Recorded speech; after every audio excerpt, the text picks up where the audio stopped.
I'm Dr. Scott Lyons, and you're watching or listening to The Gently Used Human. In a world that often demands conformity, the act of embracing one's authentic self can be a revolutionary act of courage and self-love.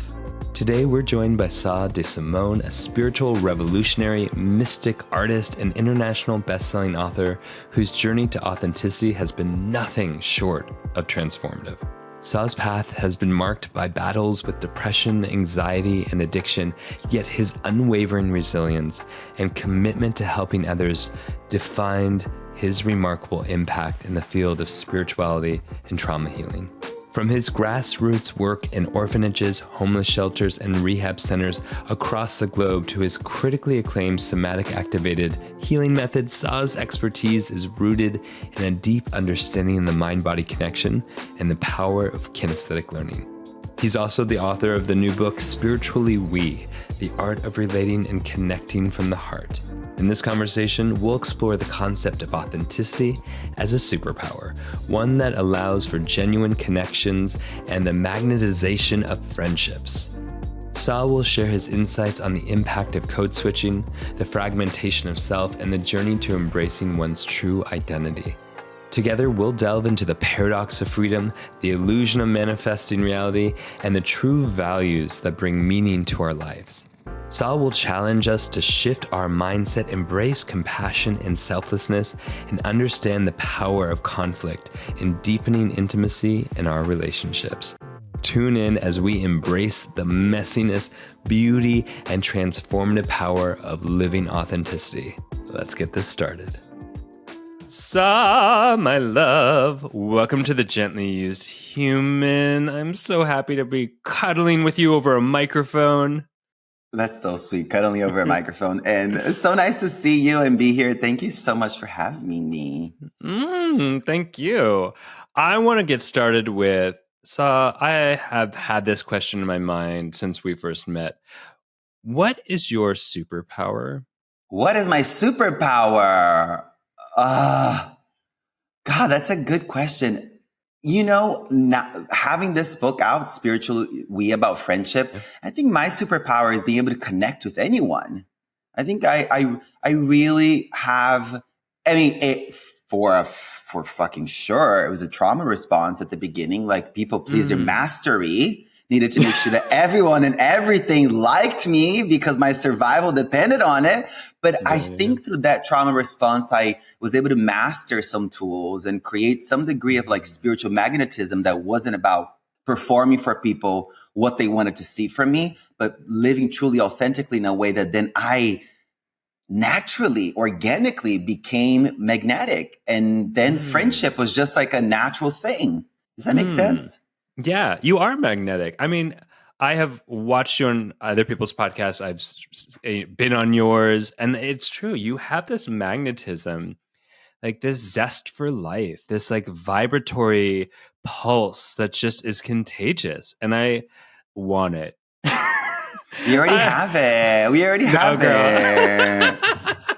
No, but it's something I was like, girl, deconstruct that. Like, were you always this like, I don't know, like magnetic and I hear that it came from a trauma response. And I think that's such an important thing to acknowledge. It's like, and you know, I never want to put the onus of someone's superpower on the trauma. I want to say that is you. Yeah, thanks for naming that. I mean, to be honest, my mom and dad are pretty fucking cool. I mean, she died a year and some ago.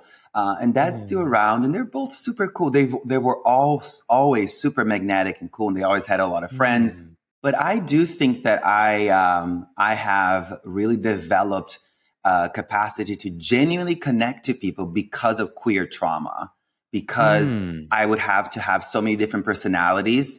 One at school with certain kinds of people, one after school with certain kinds of people, one at home, one during these family functions, one with this kind of like different segments of the population had a different version of me. And at some point when I moved to New York City, where I moved to LA first when I was 19 to 21, and then later on to New York City at 21.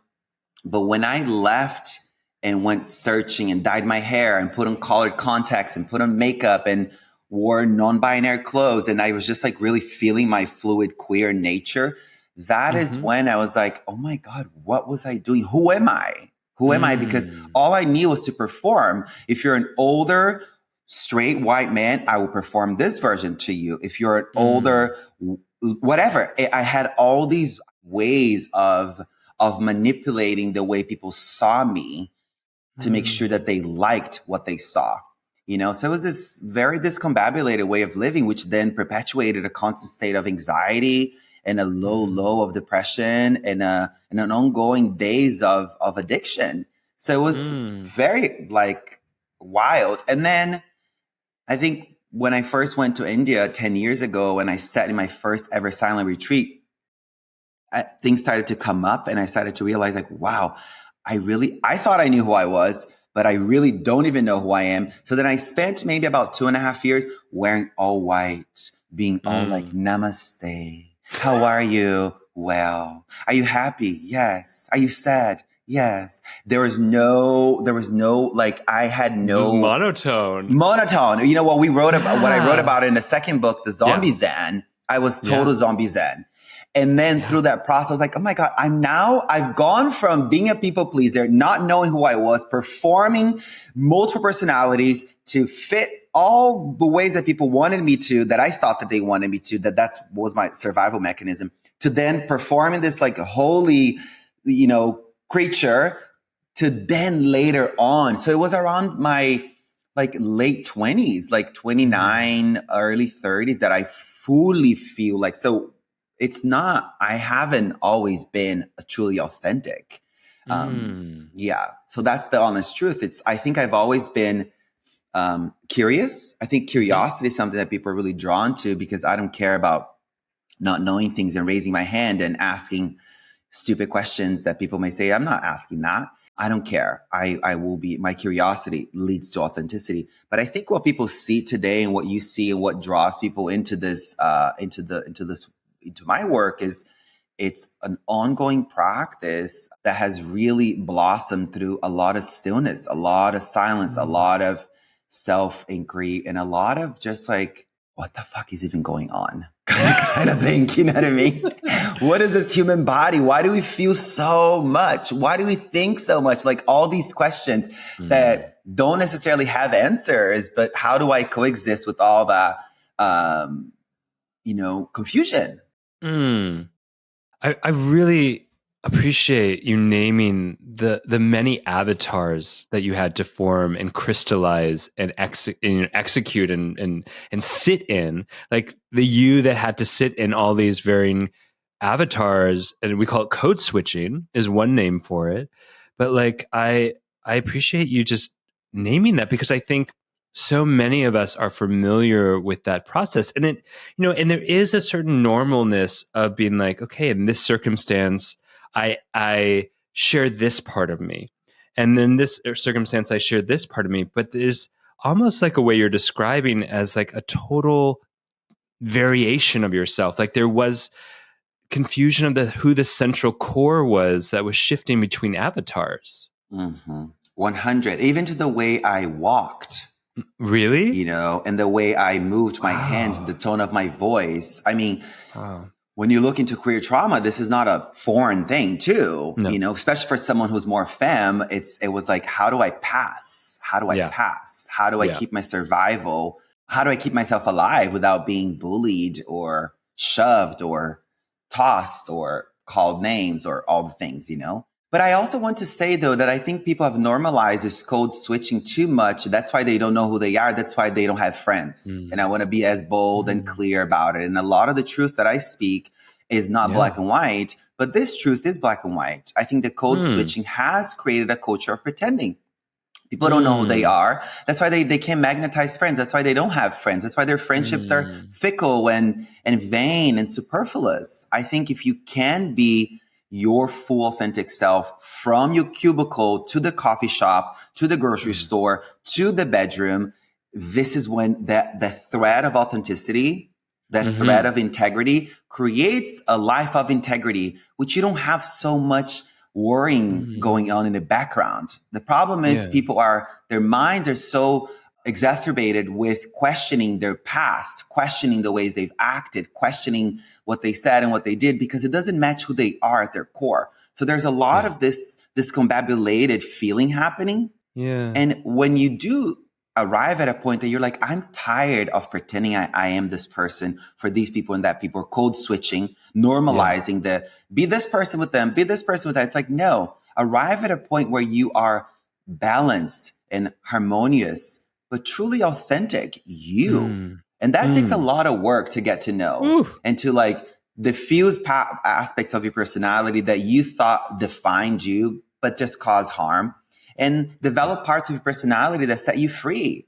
And I think the Mm. ultimate question for people to develop their personality is like, and to know their values and what do they value in life is how free do you want to be? You Mm. know, it's not even about happiness. It's not even about wealth or power or fame or any of the things that the capitalistic God has told us to colonize our views with or put in our altars. It's really has to do with freedom. Like, how unafraid do I want to live? You know, Mm. how boldly myself do I want to be? And this is a hard question because I know that for a lot of people, here's a trauma informed practitioner in me. Yeah. Sometimes it isn't possible, Yeah. and I get it, and I get Yeah. it. Yeah. I appreciate you naming the full spectrum of it. And sometimes it is still too dangerous, or it is still impossible for that sense of authenticity. And it breaks my fucking heart. And we have to name that truth, because I think some of the wellness world that is harmful out there is saying just be authentic. And I appreciate what you do in your work, which is yes and bitches. That's Yes right. and mama. Yes and, because it's not just like be authentic. It's, are you safe enough, my love? And if not, how do we get you there? And if we can't, then how can we have little peaks of you, or that some type of validation or acknowledgement of you in even the smallest way? Mm-hmm. That's right. Yeah. Dr. Scott Lyons, I love you more for saying all this. Thank you. Because it is so true. I think a lot of people in the psycho-spiritual Babel world who have no trauma-informed language, who now claim themselves to be trauma-informed, they say, manifest your dreams. Everything is possible. You can get what you want out of life. And I'm like, where are you Mm-mm. living? Where, Mm-mm. excuse me? Like, I'm sorry, you need a dash of reality in your heteronormative white bubble that isn't the truth of where the vast majority of the world live in. Like, come Mm. on. This is just a lie, and it hurts.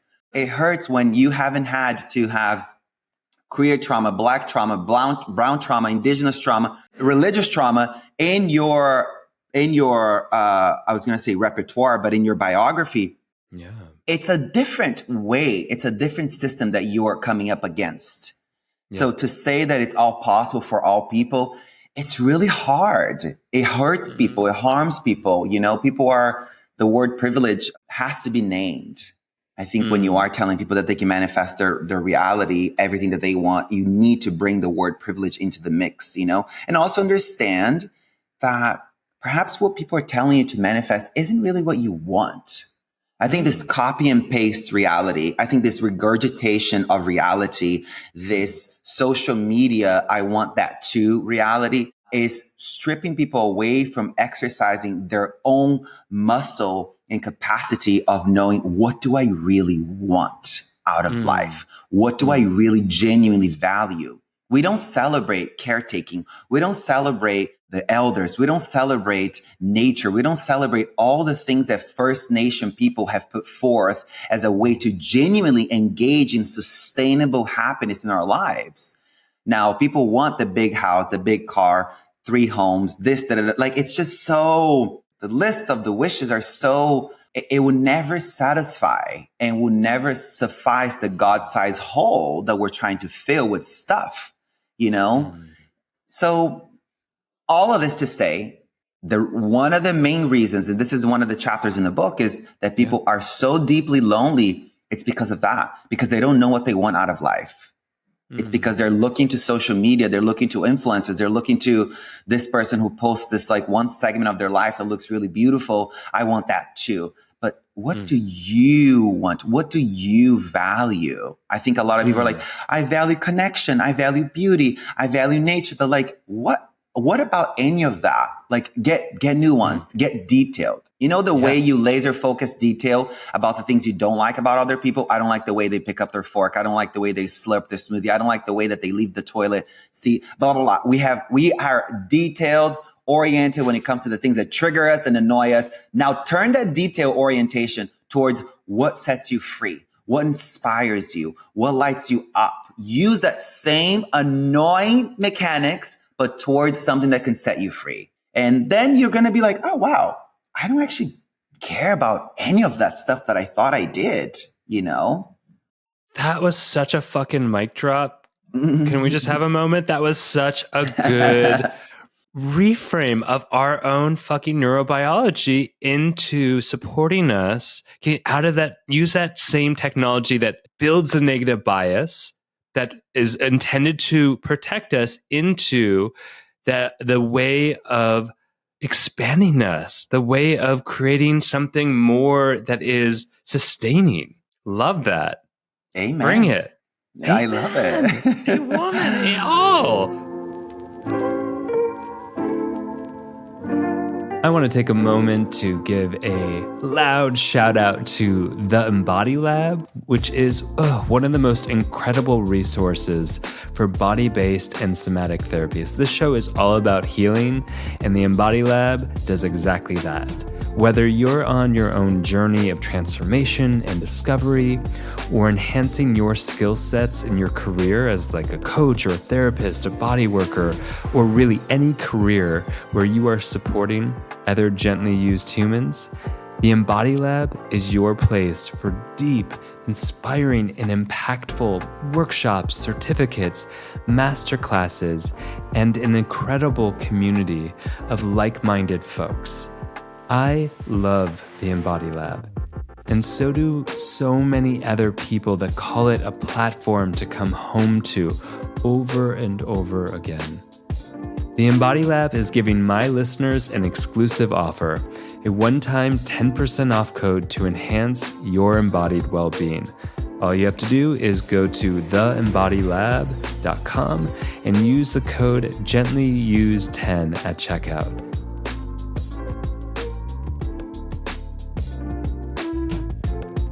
I love that. And we're talking about your book, which I love, Spiritually We. And I love that because there's something, and I want to break down the entire fucking title, because it's, when you say we, I love that you really in your work go, there's no we without me. That's the authentic. And me and you and our authenticity is like a we. And then in the we, there's a sense of belonging. And I appreciate that there's so many layers to belonging, that it's like, it's not just like you and I, it's me and me and me and you and you and me. And like, and I mean, it's so much more deep than that, but I just want to say I appreciate it. And it's so true because, I mean, you take it away. I have something to say about that. No, you take it away, boo. Okay, Go. Okay, Run. Thank you. Run Thank wild you. and free. Well, you know, I know how to do that, darling. So I think I think we have to sort of name a couple of things. I think the field of psychology and the field then leads into the field of personal development. It's very much about me, mine, and I. Yeah. How do I feel better? How do I get out of the shit? How do I create the life of my dreams? How do I manifest whatever? How do I, me, mine, and I stand, right? Now, when we cross over to the field of spirituality, we are entering the space of togetherness, of we. The common denominator across every mystical wisdom tradition is compassion and selflessness. These two components are across every major world tradition, which then compassion is care for yourself and care for the other. Selflessness is stop being so rigid about who you are and thinking that you are the center of the universe. Make your life more about the other. That's literally a through line in every major tradition. And Those feel in like this book, polarities. say more about Like, that. I'm just like, because there's anything can be taken to the extreme, right? So it's I, or we, and not inclusive of the I. Oh yeah, that is very true. You can literally enter into the self-sacrifice space Yeah. Yeah. and allow the tyrant of the capitalistic God to push you into self-sacrificing yourself to the point of burnout. Oh, but I'm being holy, but I'm helping Yeah. people. Yeah. And we're forgetting that, yes, we're here to end suffering, but that shit may never end, bitch. But that shit may never end. So slow down, take care of yourself, take a bath, go on a walk, call your friend Yeah. back, make a meal, watch some TV. And are you doing too much of it? Are you now intoxicated with the good feelings that your self-care practices bring you, that's all you're seeking? Or are you testing your material? So in the me, mine, and I, personal development, psychological understanding, I say that's 50% of the equation, of the spiritually we equation. Yeah. You do have to get to know yourself. You do have to make peace with your past. You do have to know yourself somatically. You can't go around changing your thinking process without addressing how you feel. I think a lot of people are missing the somatic point, and you and I love that shit, live in that We love space, are it. all about feel your shit, bitch. Don't think your shit, and it's so vital. But that's the 50%. And the other 50%, test your material. Have you forgiven your past? Wonderful. Now go out there, see if you can forgive your dad. See if you can forgive your friend, and see if your forgiveness could then bridge itself so far and wide to a war lord. See if your forgiveness could be so big to reach people in prison who you deem unlovable, unworthy, undeserving, be put away. They're bad, capital B, bad people, never should come back. This is when the other 50% of the equation comes in, and the 100% of the equation, 50 between you and you, 50 between you and the community, you and the world at large, comes into the picture. And one can't live without the other. You can't just go out there and be a triggered mess because you're trying to help people, trying to do good things, but you don't actually take the time to sit on your cushion, to practice stillness, to practice breath, to practice somatic awareness, to practice somatic realization, somatic responsibility, even, right? The shit is in you. Those feelings, no one put them there, honey. They were in you to begin with. Don't go around blaming people, place, and things for having put those things in you because they didn't. Somatic responsibility, that shit was already in you. So pause. Yes. So I think this is the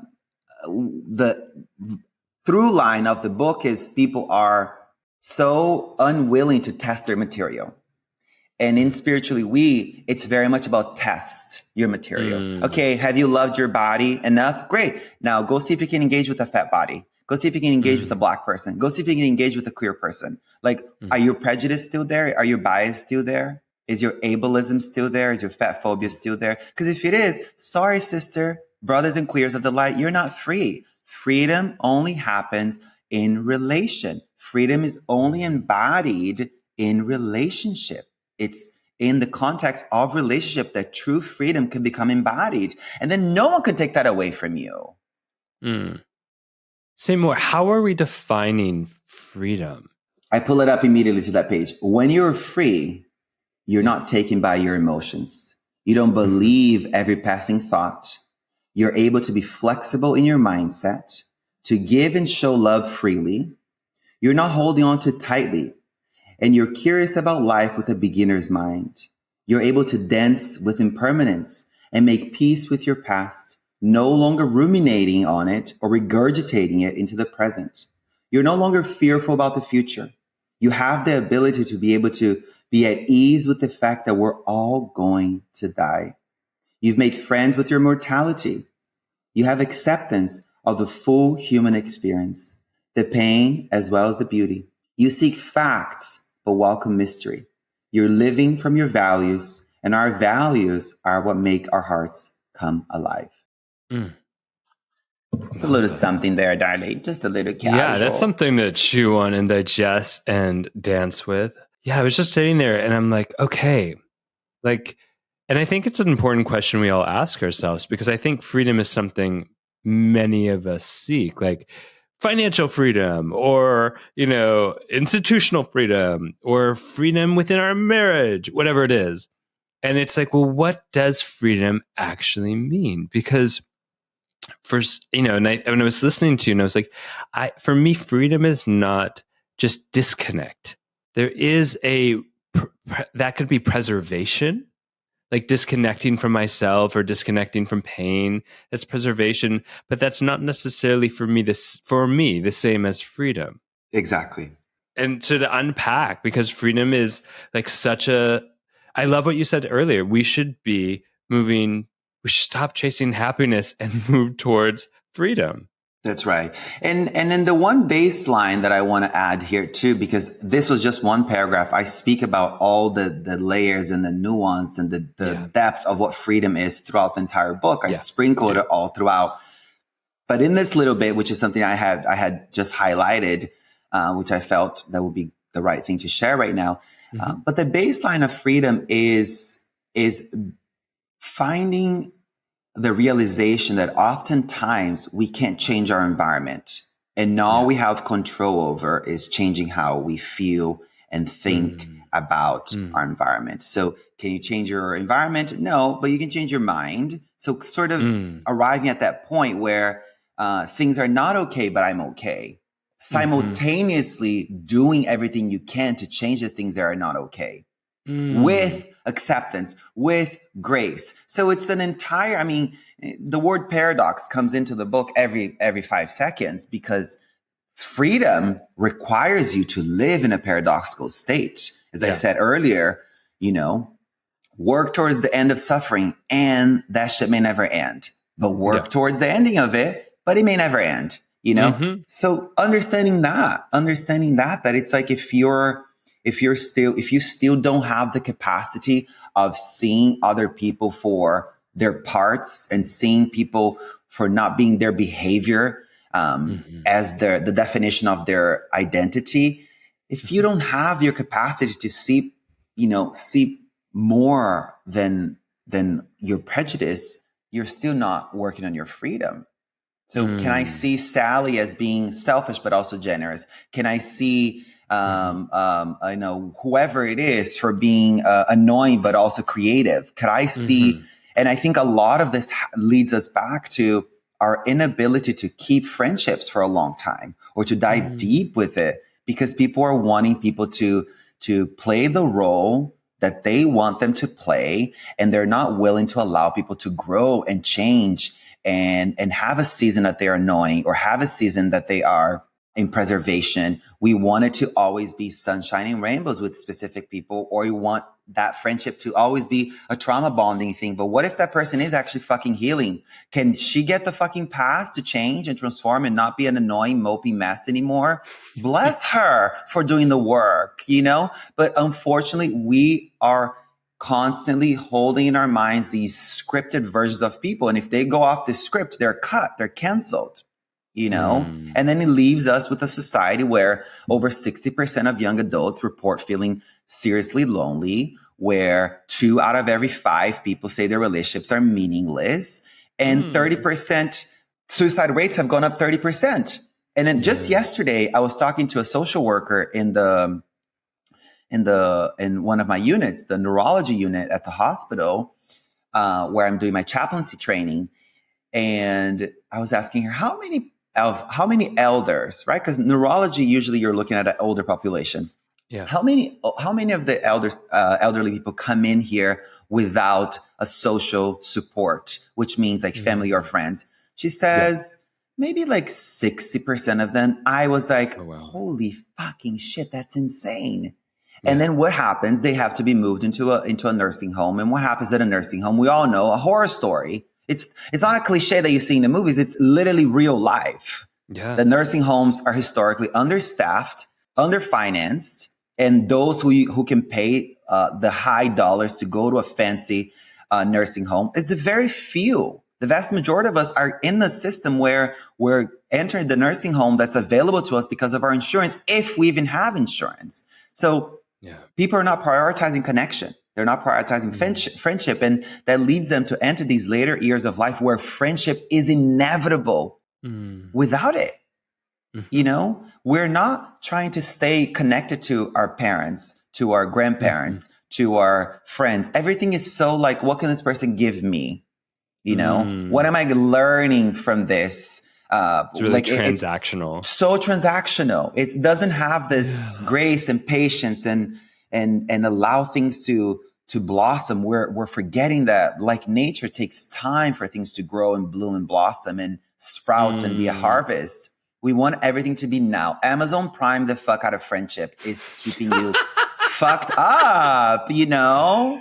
Literally. Literally. And I have heard somewhere that 60% of people die alone. And I have seen people in the hospital when I'm caring for an actively dying body, where there is one family member there, and that one family member doesn't even have another friend coming. I'm like, where's your friend? Where's your sister? Oh, you know, New York. Oh, they're in a cruise. I'm like, what the fuck are we?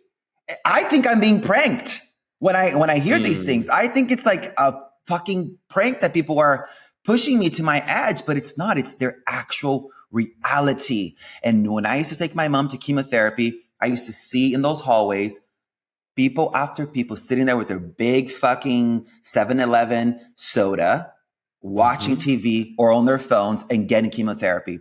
It was my family and maybe another family that had family members while someone is going through a horrific experience like a cancer, an oncology journey. So the book is a call to realize that pain is inevitable. Realize that we're all going to get sick. Realize that we're all going to sometime die. Although the wealthiest people in the world are actively telling us longevity, longevity, longevity. They're trying to become God. They're trying to defy age, anti-age, blah, blah, blah.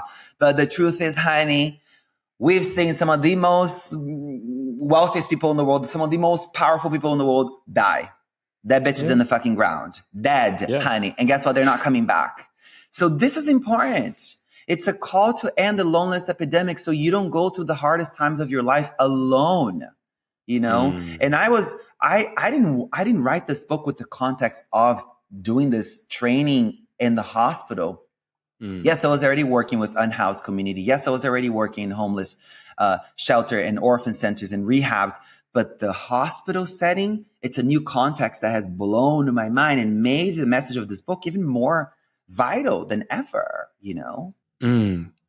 So I want to say Gently Used Human, brought to you by the word bitch today. And the word fuck. Woo!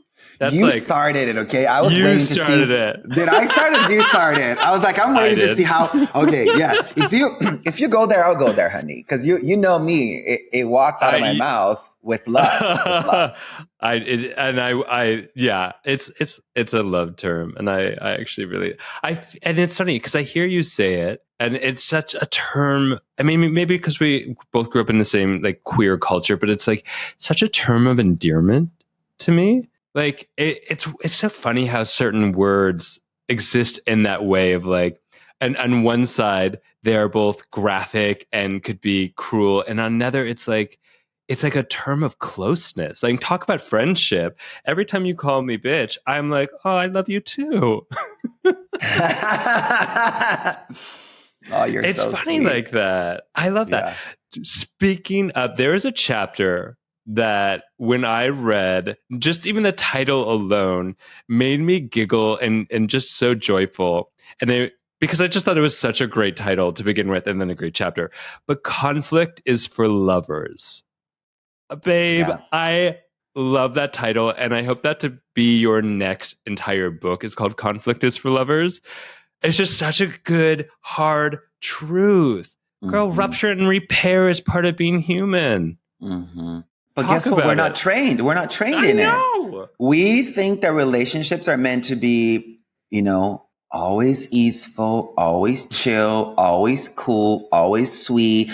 They make me laugh. I make them dinner. We cuddle. It's so sweet. We make love. We go out for a walk. It's so beautiful. We never fight. I have heard that word come out of people's mouths so often. We never fight. I'm like, Okay, honey. Like, you don't have to lie to me. I'm a highly intuitive bitch. I know you're lying. Don't come for me, girl. Like, literally, that's one of my superpowers, okay? That's what it's about. Do not That's, lie. Do not lie do to this not lie. motherfucker. Don't lie to me because I know you're lying. That's one of the things that, like, I have a lie detector. My whole body goes like, no, I can't.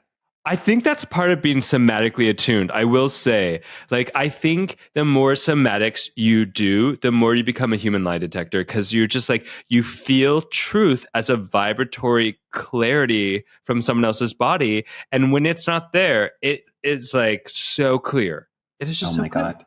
Name it, say it so loud. It's very, very true. So when people say that their relationships have no conflict, I'm always like, okay, sweetie pie, go journal your lies. Go journal your lies. Go do a purification practice, okay? Because you're lying. Essentially, the purpose of that chapter is to invite people to know that the conflict is inevitable for deepening connection.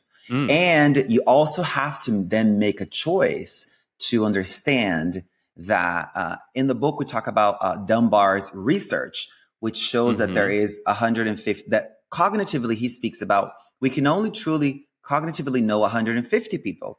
And within 150, there is the 50. Within the 50, there's 15. Within the 15, there's the 5. So I'm coming around to the point of conflict is for lovers. But let's first create some context for who are the lovers and where does the conflict come in and who is deserving of the conflict. That's what I'm trying to say. Everyone is, but it's also who is deserving of conflict being for lovers in a way that will deepen intimacy, right? So 150, that group of 150 are people who are going to come to that once in a lifetime event, funeral, wedding kind of thing. The 50, big birthday bash. You're turning 40, you're inviting all your friends to your rich friend's house, and boom, you have the big barbecue party in their backyard. Cute look, live that fantasy. 50 people come. You don't talk to literally 2/3 of them. You haven't talked to 2/3 of them in a few years, but they will come because those 50 are weaved with you in some way still. Now, here's where conflict is for lovers. The 15 and the 5.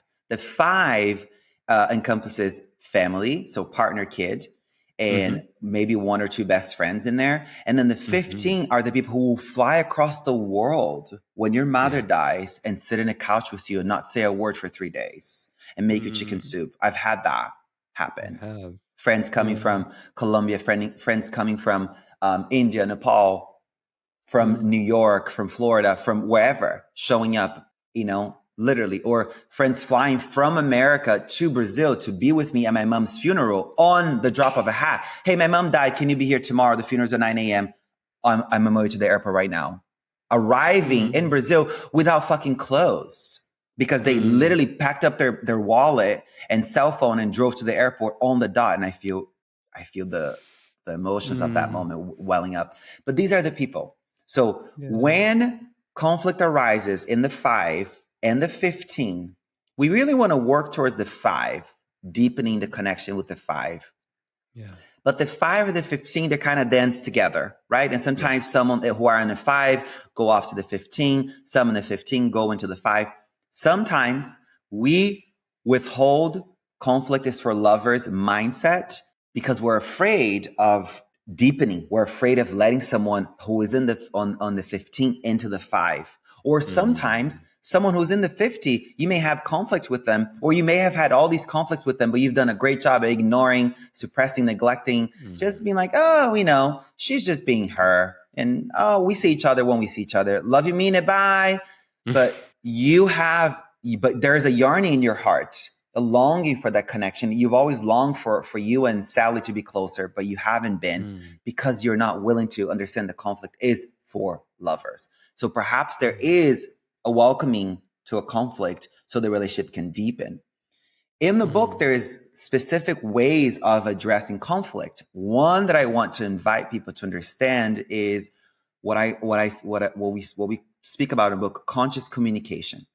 Addressing a problem without blame. Addressing our inner experience without blame. So you may say something like this: when this happens, I feel like this. And when I feel like this, I think like this. And when I think like this, I want to say these kinds of things. And I want to do these kinds of things. So you may say, when this happens, I feel abandoned. When I feel abandoned, I think I'm a piece of shit. I think I'm unlovable, undeserving. So I want to say fuck you to you and fuck you to the whole universe. And I want to self-destruct. So I go and I buy a pack of cigarettes and I buy a bottle of vodka, or I call my drug dealer and have her come by and drop an 8-ball immediately. So I go into inviting people into what I call our self-destructive tendencies, because we all have it. We're all prone, colonized, indoctrinated into self-destruct when we feel unpleasant feelings.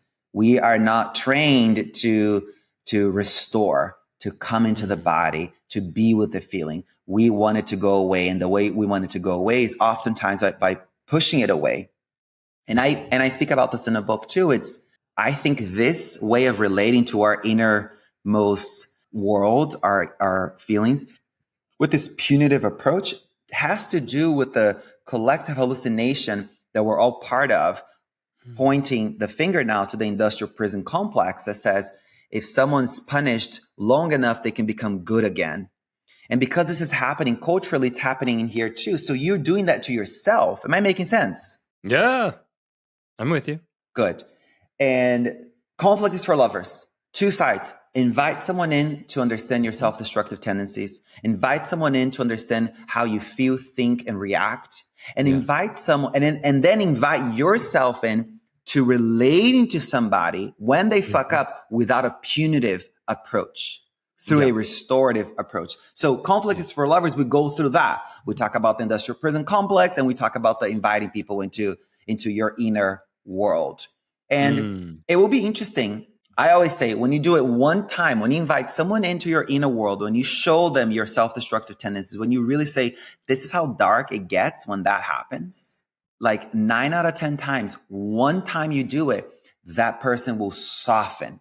Their guards will go down. They will relax. You guys will be able to co-regulate in a beautiful way and find a deeper level of intimacy. And you will radically change the next time they make a mistake, and you don't punish them by not replying for 3 days. Or you don't punish them by showing up to lunch and being quiet, an ice queen. You know, all the silly little ways that we punish each other. You know, when you approach conflict with these kind of tools in your back pocket, be ready for intimacy to be part of your vocabulary, honey. Preach. This show is also brought to you by the absolutely stunning and powerful tools of transformation that are created by Omala. Oof, even the name Omala transports you to a place of flow and vitality. These are some of my favorite products ever. They have an amazing color-changing yoga mat that responds to your temperature and presence and reflects back your posture in real time. There's this incredible smelling skin balm candle that heats up to activate all the essential oils and vitamins that your skin has been craving. I mean, look, if I could live in a giant bath of this candle, I would 100% do it. They also have these journals that lead you into profound insight, and then you get to plant those journals to create a stunning flower garden. What? I mean, if that's not deep and inventive, I don't know what is. If you're someone who desires to live a luxurious flow of life and who believes in transformative wellness, then you have to check out Omala. Omala is giving my listeners an exclusive discount to treat yourself to something that is as special as you, boo. All you have to do is go to omala.com, that's OMALA.com, and use the code DrScott10 at checkout. And a portion of every purchase goes to an incredible charity. You got this. I think normalizing conflict is so important, and to say that repair deepens intimacy. You know, I saw an article that came in and said, like, oh, this study found that blah, blah, blah, that if you cheat on your partner and you survive it, you will have deeper intimacy. And I'm like, okay, but could we get there in that deeper intimacy maybe a little before that? And like, that might be in these little micro ruptures and repairs as opposed to like the macro rupture and repair. Because I had a friend who was like, do you think I should cheat on my partner so we can get deeper? And I was like, no, that's not the point here. Oh my But God. Oh my God. I was like, I don't think that's the best approach, but I don't know. No, because I think you discover something about each other in rupture and repair. Like you discover how you both think and what you both need and what you're both feeling. And it's hot. It's hot to discover that. I think it's hot. Oh my God, I'm like feeling hot right now thinking about it. Woo! I want some conflict and repair right now. Can we model it right now? Can we? No. Can we? No. No, I'm not going to get in a fight with you. I mean, can we role play it, babes? Like, oh yeah, sure. If I said like I don't know, like okay, so I come to you and I'm like, this is the funny thing is I'm not even sure I could be mad at you, but I'm going to try. So like, oh, you didn't. This is totally made up, my friends, but like. So you didn't call me back for a week. When someone doesn't call me back, I feel like I'm doing all the effort. I'm doing all the work. I feel so alone and so frustrated and embarrassed and mortified that it's all me. And it just reminds me of all the times no one showed up for me as a kid. And when I start to when that starts to come up, I think like I'm alone. I'm worthless. You're awful. And my behavior that I want to do is like ice you the fuck out and like want you to feel my pain. Oof. Brilliant. What you going to say in response? I went in it. Brilliant. Oh my God. First of all, see, I just want to name real quick how beautiful that is. If people were willing to invite people into that depth of their psyche, into their sanctuary to that degree, things would radically change. But people are always like, you make me feel like shit. I hate you. You are the sole cause of my misery or they won't even address any of it. And then we immediately cancel someone out, cut someone out off their lives. And this may be a friendship of 5, 10, 20, 30 years that you have been cultivating or perhaps, pretending to cultivate. Oftentimes I see a lot of pretending in the space. So thanks for naming that. So how I would say, go ahead, tell me. Well, I want to pause here and just say, have we repaired? Is that it? What do you mean? Well, if I said all those things to you, hey, is the repair done? No, this is just a start. That's just it is just a fucking start. Yeah. We're just getting started. What I have to do now is mirroring. So I have to reply to you what I actually heard. What did I hear? Oh, I heard that this is how it makes you feel, that this is the way you think. These are the things you want to say and do. Okay, cool. So this is when I actually reflect back to you that I'm present, that I'm here, that I'm not distracted, or that I'm not making all of it about me, because oftentimes when someone brings up how they feel or what they think or whatever, we're immediately we go into our own self-pity party and we leave the room. We go into what I call hovering. We're out of the body, literally in a judgmental state, in a critical state. We're not here and now to be able to say, wow, how beautiful that someone's inviting me into such deep depth of presence. So mirroring is the first thing. And it's not just evocative empathy by nodding or saying, no, all right. It's like actually have to be so present that you can actually say back to them, what did you actually hear? So that takes skill. That takes skill to arrive there. This is when you are actually going to have to put in the hat of your therapist and be that person and name it back like, wow, I heard that when this happens, you think this, you feel this, you say this, you act like that. Beautiful. And then from there, we can then make an agreement. What do you need? That question, what do you need? Because our needs are the driving force of our lives, right? So that person may say, I need you to, in the context of what you said, you don't call me back for a week. I would be fucking pissed too. You can say, okay, Dr. Scott, what do you need? You may say, I need you to call me back within 24 hours. And I'm going to say, okay, I can do that. And that then starts the process of repair. But you need to name your needs. And then I have to check in with myself. Yeah. Could I meet that need? Can I meet that need?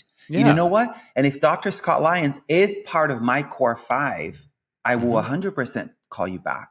But if I still see you outside of the 15, outside of the 5, and even outside of the 15, then I'm going to say to you, to your face, I'm calling people back within 3 to 5 days these days. That's and then set a boundary. Yeah, set a boundary. This is where I can go. This is my edge, you know? Yeah. And I think what you're saying is so important, because it's like, hey, if I ask for something that you can't do, that you would have to self-abandon to try to meet my need, then you're not even there to meet me. And it's so important to identify, like, hey, I love you and I can't meet all of that need, but can I try to find some that feels like I can be present with you in? Say it. That's what it is. And that's when you can actually like have self-preservation, know your edge, aka your boundaries, and still open yourself up. Because I think a lot of times people hold their boundaries too close, too rigid, too concrete, and they're unwilling to like soften and meet somebody else's, like meet their own needs while supporting somebody else and meeting their needs, or co-creating co-creating the opportunity for the needs to be met, you know, mutually. And I think this is something that comes up a lot too. It's people are forgetting that their boundaries change as they change. That they as their boundaries should evolve as they evolve, and constantly testing your material, you know, seeing if your boundaries are too rigid. You are sending out a message to the universe and to all of life that you're unwilling to go deep.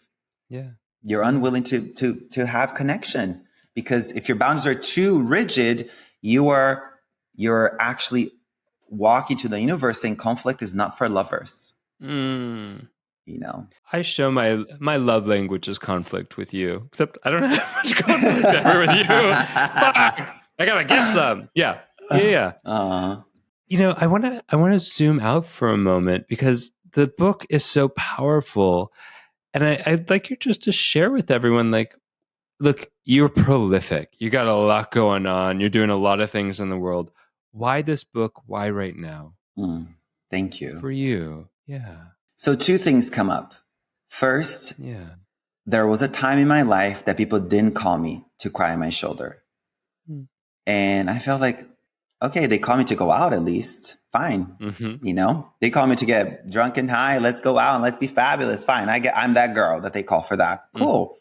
But then as I started to transform my life, as I started to transform my relationship with my biography, as I started to be more peaceful and forgiving and compassionate and kind, I started to realize that people started to call me for things.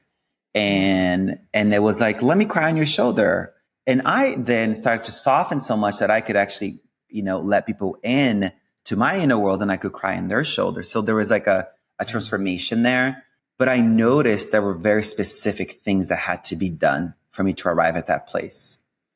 And this is on a really deep, intimate space. Now, observing the space, I have noticed that a lot of people, this is not a judgment. This is my own observation. This is my own critical analysis. And the word critical doesn't mean bad. It just means that it's nuanced and deep.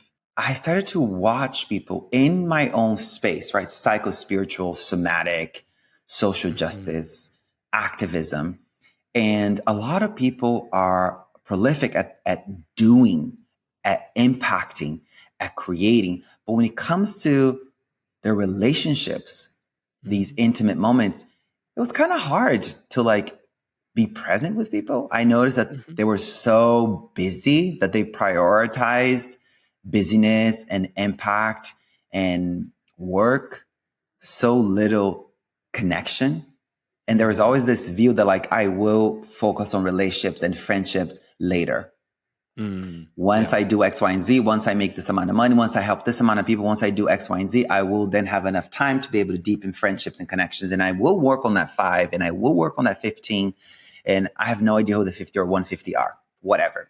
So it was like a critical analysis of the space and seeing like if these are the people that I am in, that I love and adore, and seeing like how some of these people who are actually helping other people are prioritizing other things, not so much friendship and connection. I was like, oh my God, like something's got to change. So in that awareness, something else made itself known. I started to get a lot of DMs, a lot of messages, a lot of emails from every corner that people could find a way of getting in touch with me saying, I wish I had a best friend like you. I wish I had a friend like you. I'm so lonely. I'm so lonely. I need a friend. And I was like, oh, wow, cool. Like it's all kind of making sense that this is definitely the book that I'm being called to write. This is not the book at this point. This is something that I'm meant to be doing. Yeah. This is like something that's like really important for me, is to emphasize friendship in the space. Yeah. And then the most sort of esoteric aspect of it all is a story from the Buddha. One of his disciples asked him, and I'm paraphrasing. Clearly, you guys know how I tell scientific facts and how I tell stories. It's all it's been metabolized through my sassy filter. So I'm telling a canonical scriptural story through that filter. And so the Ananda asked the Buddha, he's like, yo, so how much of the spiritual path is community, is friendship? Like how important is friendship on the spiritual path? And the Buddha's quiet for a second, and Ananda starts tripping. He's like, oh my gosh, shouldn't have asked that question. That was a mistake. I'm supposed to be this like revered disciple. I'm supposed to be the shit. I'm supposed to be so realized, so free. And now I ask this stupid question. The Buddha's probably going to like kick me out. Anyways, his mind spirals for a second. That's not in the canonical scripture, by the way. I'm interpreting what happened. You was telling the story. That's right. And the Buddha opens his eyes and says, Ananda, beloved, the Sangha, the community, is the entirety of the path. The entirety of the path, the entirety of the spiritual path is the community. The most important aspect of the spiritual path is the community. And I think in Western Buddhism, in the heteronormative white Buddhist approach, which is what has propagated in the Western world, I'm speaking about American space. And granted, all the white Buddhists who are formerly Jews have been my teachers, are people that I'm in contact with, who I adore and love. Mm-hmm. And some of the ways that some of this information has been propagated has been emphasized on Buddha and Dharma, forgetting the third jewel, the Sangha. Sangha. Yes, you need to have faith on the teacher and the jewel of liberation and the teachings, but you can't actualize any of it without support, without a friend, without the community. So this is kind of like why I wrote this book. I love that. You are the third jewel. We are. We are the third jewel. We are the third jewel. And me and we are the third jewel. Spiritually, we. Yeah. I love that. My love, thank you for writing this book. Thank you for doing all of your beautiful work in the world. And on behalf of all the people who get to follow you on social media and all the other platforms, your podcast, thank you for being the universal friend that so many of us are looking for. Like your beautiful work that you've gone through. And I know it, especially the last year, has been so hard. And truly, it's like there's a way in which there's just so much love that pours out of you. And I think that's so special and so needed. Thank you. Receive, honey. Receive. Thank you. Thank you, my love. I appreciate that. Where can people find more of you? Where can people tune into your podcast and your books and your website and your social media and all the things? Hang out with you sometime. Yeah. Yes, please hang out with me at the retreats. That happens once or twice a year. You can find all this information on my website, sahdsimone.com, sahdsimone.com. And I would love your support with the book. You can look for Spiritually We everywhere books are sold. And when you are on my website, if you want to find a way of being of service, scroll down to the humanitarian efforts. And there you find the Compassion Prison Project, how Fritz's work is making prisons more compassionate. I'm actually going with her, not next week, the week after, into a prison here in Southern California. You can find an orphan center in Nepal, an orphan center in Indonesia, all places that I've been myself, that I know the people, the founders. You can find the homeless shelter that I work with here in Venice. All that's in there. And also you can come dance with us on the somatic-activated healing membership. Come join us. Twice a month, we dance live. So yeah, these are all the things. And the podcast. Oh my God, I'm like, fuck, there's just so many things happening. Yes, the podcast. And come listen to my episode with Dr. Scott Lyons, Addicted to Drama. And yeah, the podcast called Spiritually Sassy. Yes, you are prolific. You spiritually sassy love of a jewel. You third jewel, spiritual sassy goodness. I'm just going to come up with more and more. You're so sweet. Thank you, love. My pleasure. All right, y'all. Go get the book, Spiritually We. Read it. Leave love notes on Seth's door, on every platform you can. And, you rock. Thanks for being the amazing, gently used humans that you are. Thank you for listening to the Gently Used Human podcast with Dr. Scott Lyons and friends. Visit gentlyused.com for fun extras, including submitting your questions for advice from a Midwestern mom. And don't forget to spill the tea and gossip about the show with all your friends and frenemies. And you know what? Show us some love by giving us 5 stars and leaving a review in your favorite apps. This helps us connect with all the other gently used humans out there. Oh, and by the way, you look fierce today.